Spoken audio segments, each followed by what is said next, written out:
Kalau ada yang tidak cerdas, Nah, ini bahaya. jadi provokator. Suruh motret, ada mayat lah Ya, di kawasan Pulau Gadung ketika itu dibutuhin. Tetap bahwa wartawan dianggap sebagai pihak atau media sebagai pihak yang diperlukan untuk memberikan pencerahan kepada masyarakat. wartawan itu makhluk setengah dewa ya kan.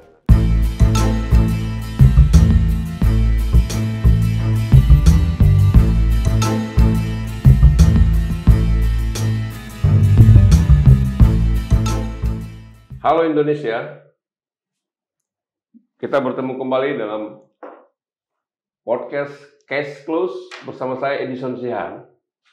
Kali ini kita berbincang tentang peran media dan berbagai cara proses media hingga sampai ke pembacanya atau ke pendengarnya. Tentu kita bicara dengan orang yang sudah sangat profesional di bidangnya dan memiliki beberapa predikat yang disandangkan ke pundaknya, yaitu sebagai komentator di TV-TV nasional tentang bola.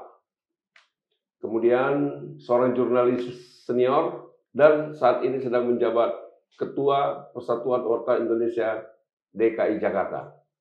Selamat datang Bung Kesit Budi Handoyo. Terima kasih Bang Edison sudah diundang ke Case Close. Iya. Mantap. Ini kalau bukan Bang Kesit yang bicara, kayaknya para pendengar Case Close ini kurang apa ini? Kurang abdol gitu. Mengingat perjalanan karir Bang Kesit sudah boleh dikatakan hampir sampai ke puncak ya, hampir sampai ke puncak. Hampir. Sampai ya. Nanti kalau sampai ke puncak terus Belum. berhenti kan. Jadi hampir sampai ke puncak. Iya.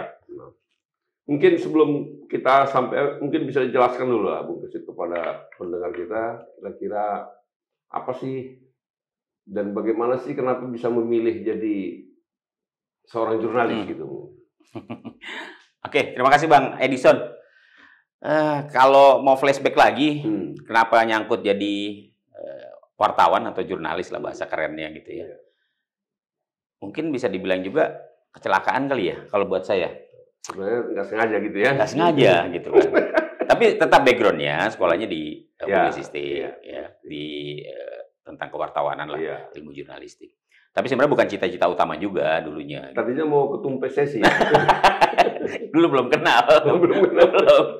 Ya jadi kalau background sih sebenarnya awalnya dulu saya tuh pengennya mau masuk Akabri lah dulu gitu. Ceritanya begitu loh, ceritanya begitu. Tapi karena kandas, ya sudahlah. Akhirnya kalau seandainya kalau dulu benar masuk ke Akpol tuh sekarang udah mungkin sama lah pangkat kita ya.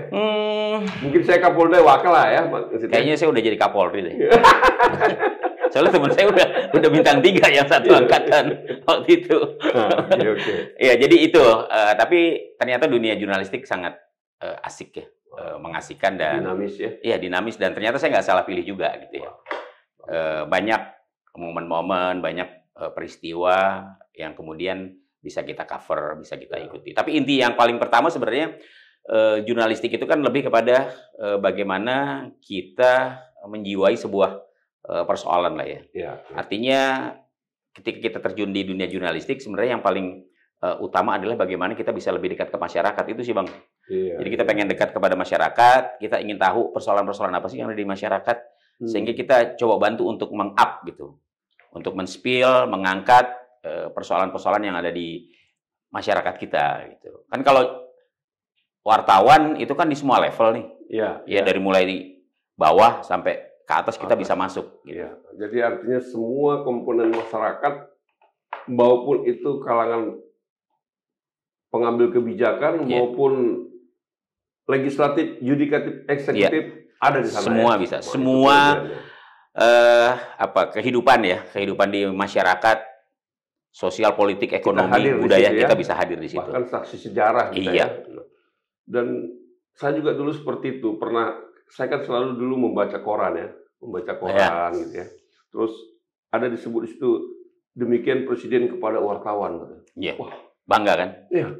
Ini Panglima TNI kepada wartawan. Apalagi kalau eksklusif ya. Iya, Kemudian nama kita yang disebut gitu kan. Waduh, jadi di samping kita memang tadi bisa berbaur dalam kehidupan semua masyarakat seperti itu ya, kelompok masyarakat juga kita memiliki rasa kebanggaan karena di profesi jurnalis itu disebut sebagai mencerdaskan kehidupan bangsa, katanya. Betul. Mungkin tak ada satu lembaga pun yang disebut atau diberikan kewenangan untuk itu. Iya, saya pikir itu sesuatu yang menurut saya juga punya nilai yang sangat tinggi lah ya. Artinya ketika tadi Abang sebut salah satu tugas dari wartawan, ya memang mencerdaskan kehidupan bangsa, mencerdaskan masyarakat. Jadi kalau wartawannya salah, ya berarti sama juga kita ngajarin salah ke masyarakat kan gitu. Tulisan-tulisan kita tidak objektif, ya tidak itu juga unsur dari semua. Itu kan bisa merugikan masyarakat juga gitu. Jadi kalau belum cerdas janganlah jadi wartawan ya. Jangan. Jadi harus cerdas dulu. Cerdas dulu. Baru mencerdas. Iya. Minimal mencerdaskan ya. Karena kalau kitanya nggak cerdas ya nanti gimana masyarakat yang mau kita ajak cerdas kan gitu. Kalau ada yang tidak cerdas, ini bahaya. Jadi provokator, bahaya. Jangan sampai. Ya. Terus bagaimana bisa terjun menjadi salah satu komentator bola yang papan atas lah sekarang dikatakan? Ya, itu sebenarnya proses ya. Ini kan pilihan. Ketika masuk dan menggeluti dunia kewartawanan, ada pilihan yang kemudian harus saya ambil. Ya, jadi sejak terjun awal itu di tahun 90 lah ya, 90 awal, saya memang langsung fokus ke olahraga. Tapi bukan berarti kemudian liputan-liputan di luar olahraga tidak saya ikuti gitu. Tetap di awal-awal saya pernah juga ditugaskan kok misalnya jadi tim floating waktu itu ya.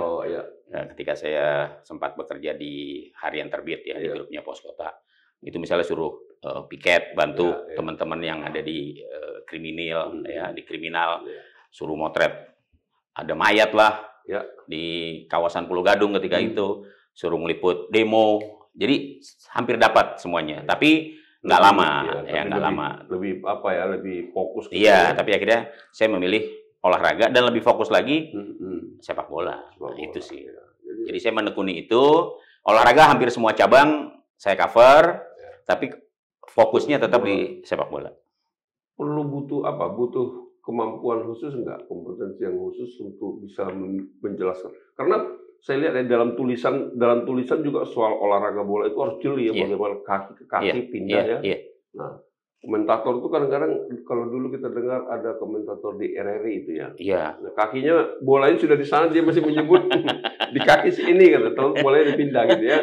Jadi luar biasa, itu kembali harus cerdas. Iya, jadi harus cerdas. Yang pasti kita harus banyak literasi.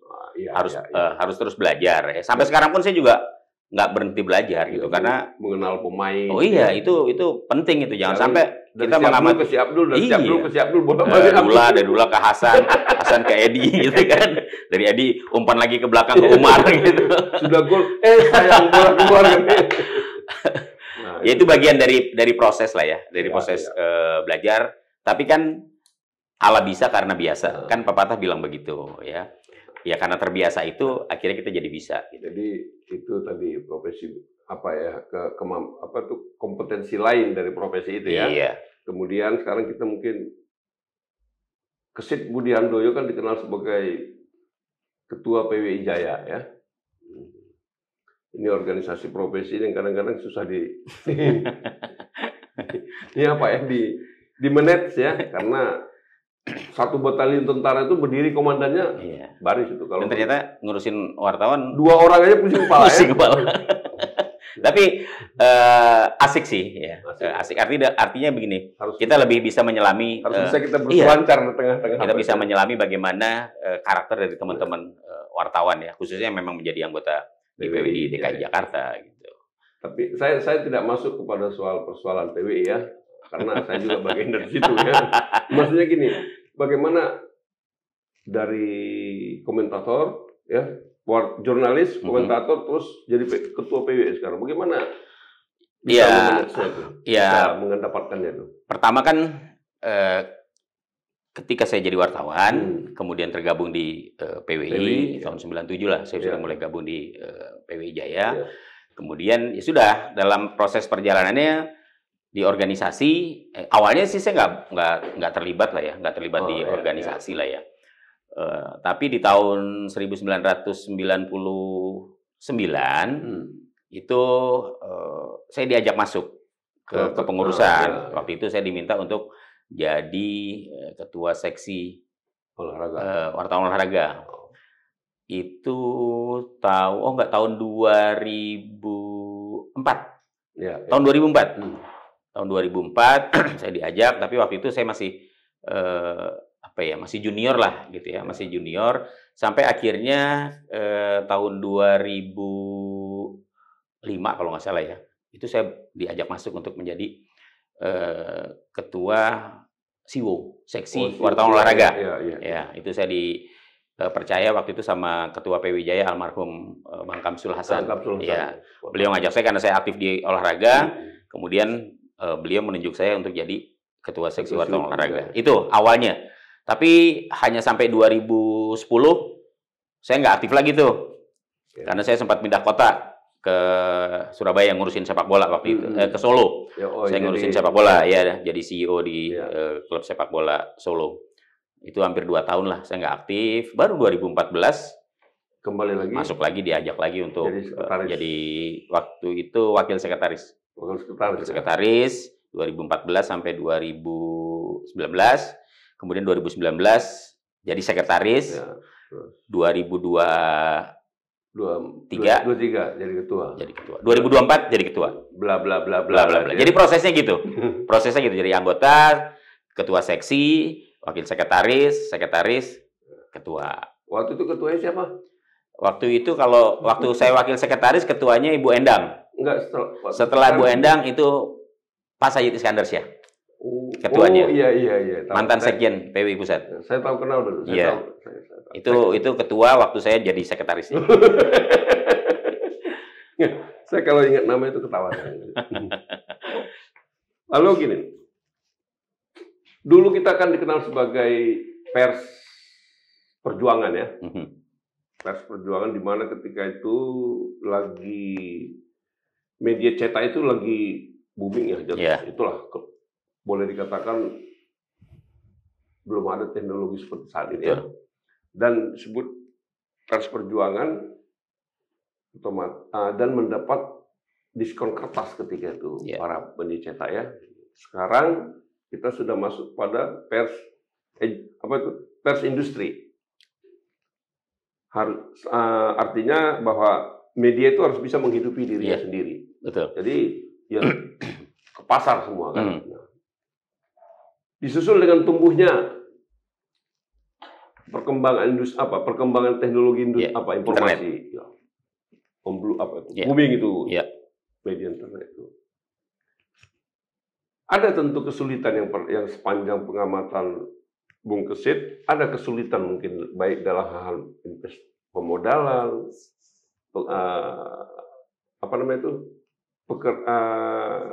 pelayanan pembuatan pemberitaan dengan media wartawan yang media dulu dengan media sekarang itu. Antara konvensional dengan digital. Konvensional dengan digital.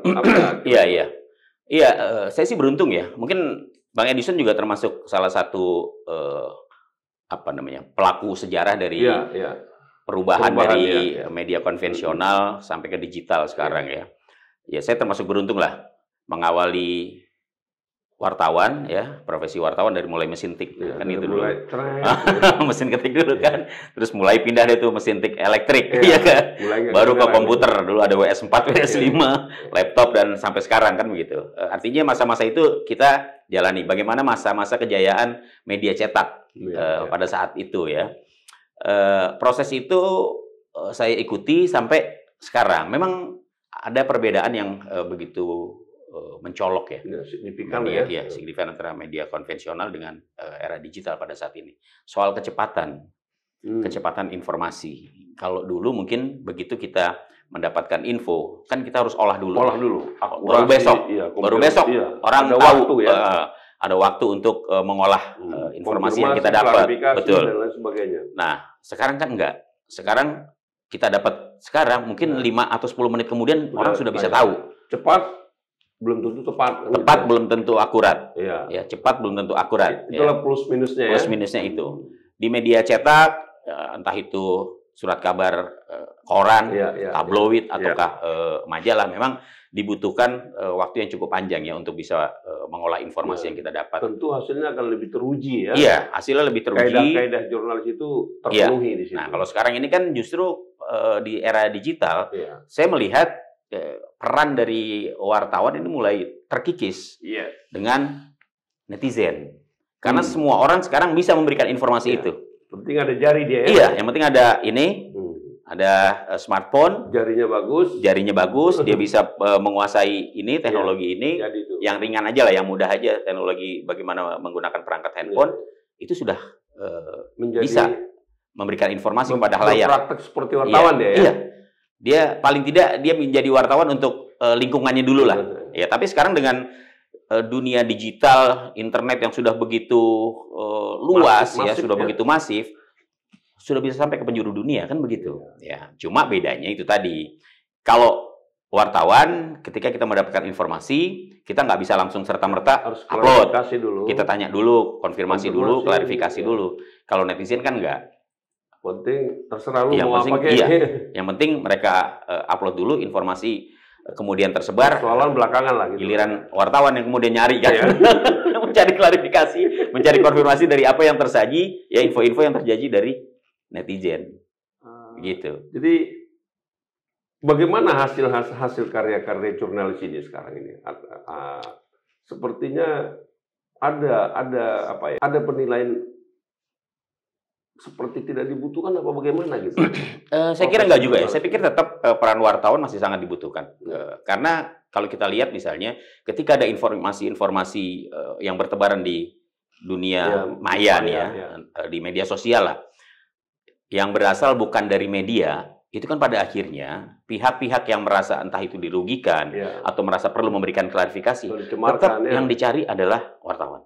Untuk menjelaskan. Iya, untuk menjelaskan, untuk memberikan klarifikasi, untuk memberikan keterangan lanjutan yang betul-betul valid kepada masyarakat. Dari karya-karya netizen itu. Iya, karena mereka nggak mungkin ngundang netizen.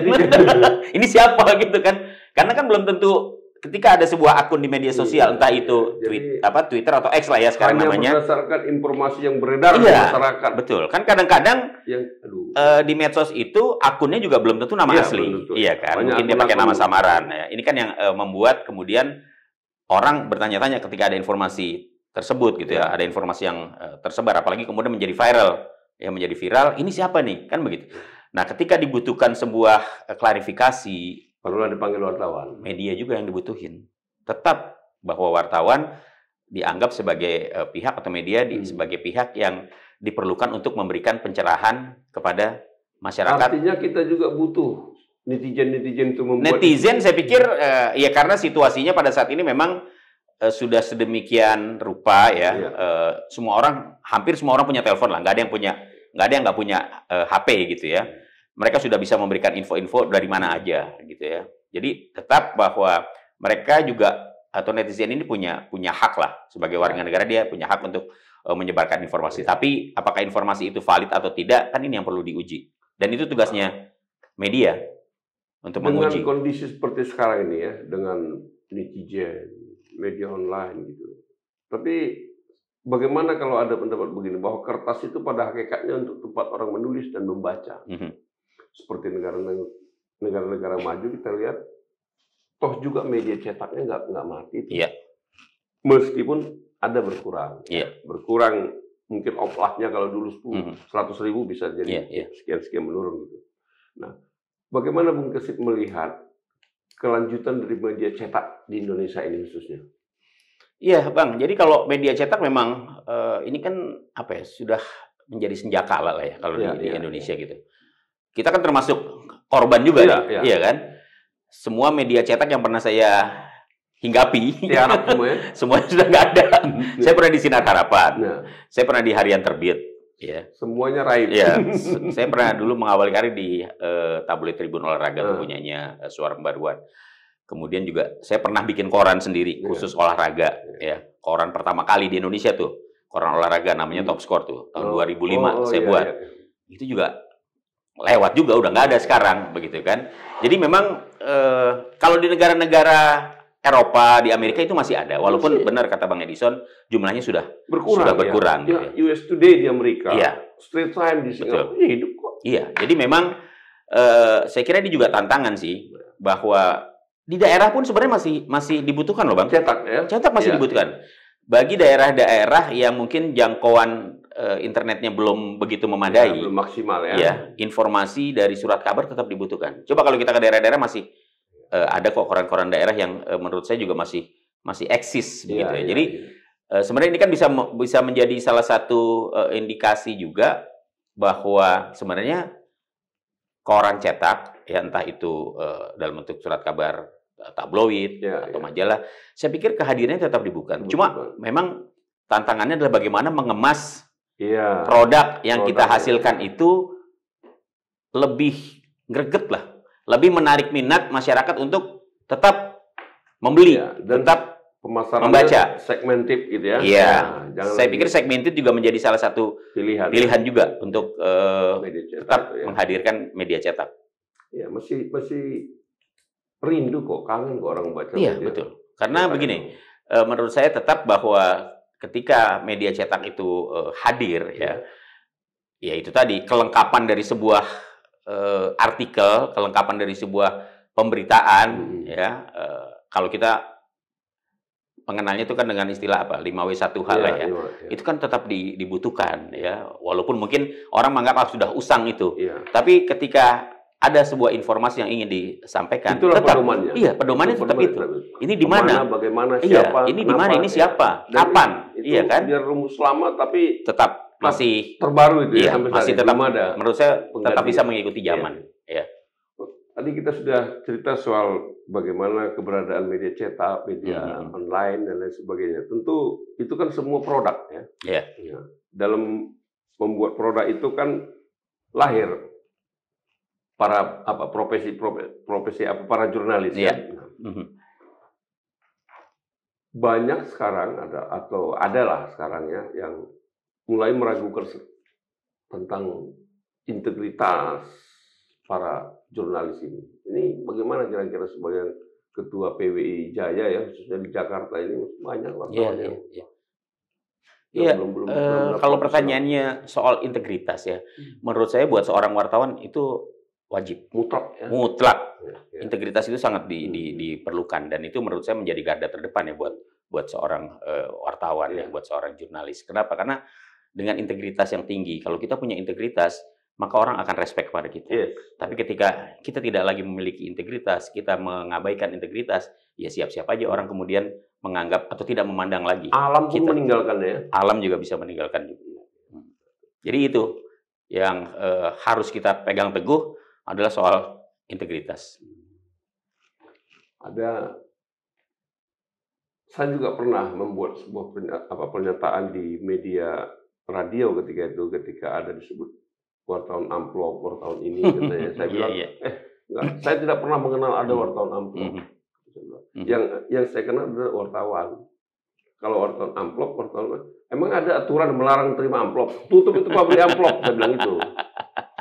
Yang dilarang itu adalah untuk menulis dan tidak menulis sesuatu informasi diberikan uang, itu nggak boleh. Iya, diiming-imingi sesuatu ya. Wartawan tidak boleh menulis atau untuk tidak menulis. Itu nggak boleh. Iya. Kalau ada teman saya itu pengusaha umpamanya, Son, ini ada gua rezeki nih kasih, masa dilarang? Kan itu rezeki ya, nggak boleh ditolak ya. Yang penting saya jangan bilang, jangan tulis kamu, saya ancam. Iya, ini. Nah, itu yang nggak boleh. Iya, jadi saya pikir memang ya lagi-lagi bahwa wartawan tidak boleh kemudian karena ingin menulis berita kemudian diiming-iming oleh sesuatu, entah itu baik atau buruk ya, itu tetap menurut saya itu dilarang oleh kode etik. Tapi bisa dipastikan ya anggota PWI Jaya itu nggak ada yang seperti itu ya? Ya 1-2 mungkin ada lah, kan kita nggak bisa mengontrol sebanyak itu begitu ya, tapi mayoritas adalah teman-teman anggota PWI DKI Jakarta lah, anggota-anggota yang menurut saya mereka punya integritas, mereka juga menghargai profesinya Dan sebagai sangat cerdas, seorang ya. wartawan. Itu harus. Makanya kan kita selalu bikin yang namanya uji kompetensi. Iya, uji kompetensi. Buat anggota PWI, uji kompetensi menjadi sesuatu yang wajib. Terus, apakah PWI umpamanya seperti persatuan itu kan organisasi profesi ya. Sementara wartawan kan terikat dengan medianya gitu loh. Iya. Apa PWI umpamanya ikut, apa bisa memberikan apa berpartisipasi ataupun membantu ketika ada si wartawan anggotanya bermasalah dengan medianya gitu. Iya. Jadi kalau PWI itu kan organisasi profesi ya.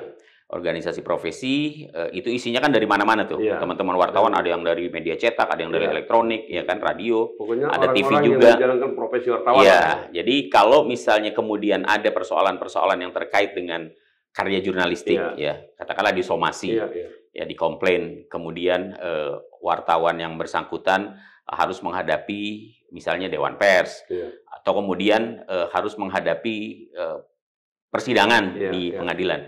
Selama dia menjadi anggota PWI, itu akan ada perlindungan dari kita. Kita punya yang namanya Lembaga Konsultasi dan Bantuan Hukum. Kita punya lawyer di situ yang tugasnya ya nanti mendampingi teman-teman anggota yang memang bermasalah terhadap karya jurnalistik. Tapi hanya karya jurnalistik loh ya. Kalau di luar itu kita enggak. Itu urusan lain lah ya. Ya, kita lebih kepada bagaimana ada dispute misalnya terkait dengan pemberitaan. Itu aja, atau somasi terhadap sebuah pemberitaan. Karena wartawan itu juga kan manusia ya. Iya. Bukan dewa. Bukan. Gitu ya. Nah, jadi letak tempatnya kehilapan ya. Ya, siapapun pasti kan pernah berbuat salah lah ya. Tapi kan tidak selamanya kemudian kesalahan dibuat terus-menerus begitu. Itu udah keterlaluan gitu. Tidak ada unsur kesengajaan. Iya, pasti ada lah gitu kan. Pasti ada.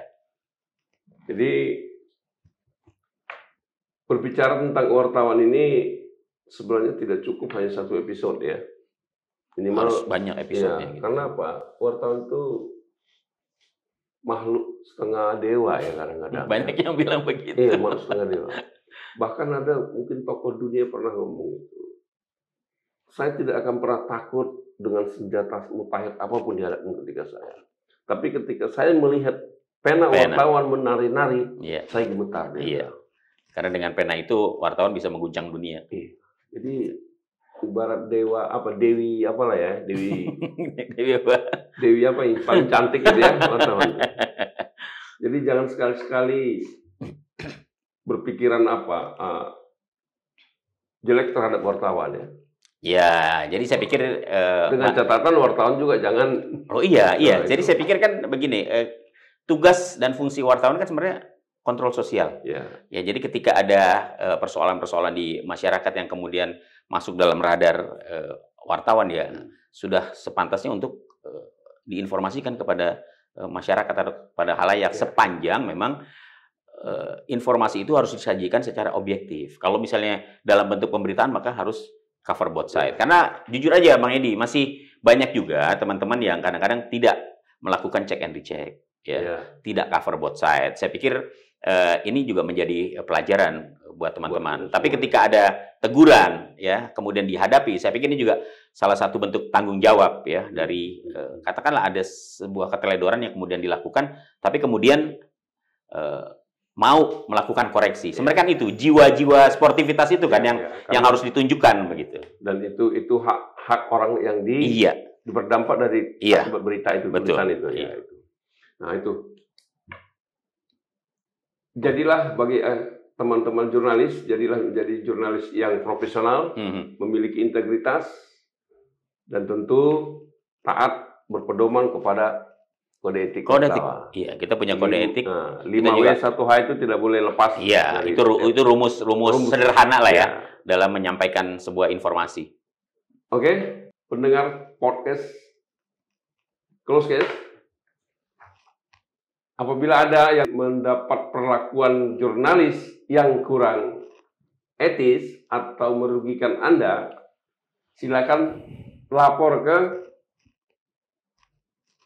media sosial kita ya. Akan kita sampaikan ke Ketua PWI Jaya untuk ditindaklanjuti atau diberikan peringatan atau diproses tergantung bagaimana Iya. kondisinya. Kita punya mekanisme Ya. dalam melakukan atau memberikan sanksi kepada anggota Ya, anggota PWI Jaya yang memang melanggar. tapi yang PWI aturan. Jaya ya. Oh, iya, yang anggota PWI. Di Ya. luar itu kita tidak. Oh gitu ya. Iya, kan kita nggak punya kewajiban buat menghukum mereka, orang Iya. bukan anggota kita, kan begitu. Tapi anggota PWI Jaya yang memang jelas-jelas melakukan pelanggaran terbukti, kita Dan punya. semua daftar anggota PWI Jaya kita punya. Kita ada punya. kan? Kita punya Dewan Kehormatan Nah. yang bertugas untuk memberikan sanksi, yang menegur kalau ada pelanggaran yang Ya, dilakukan oleh anggota. Gitu. Nah itu para pendengar podcast, jangan lupa follow, subscribe, share, dan kami akan hadir kembali pada tayangan berikutnya.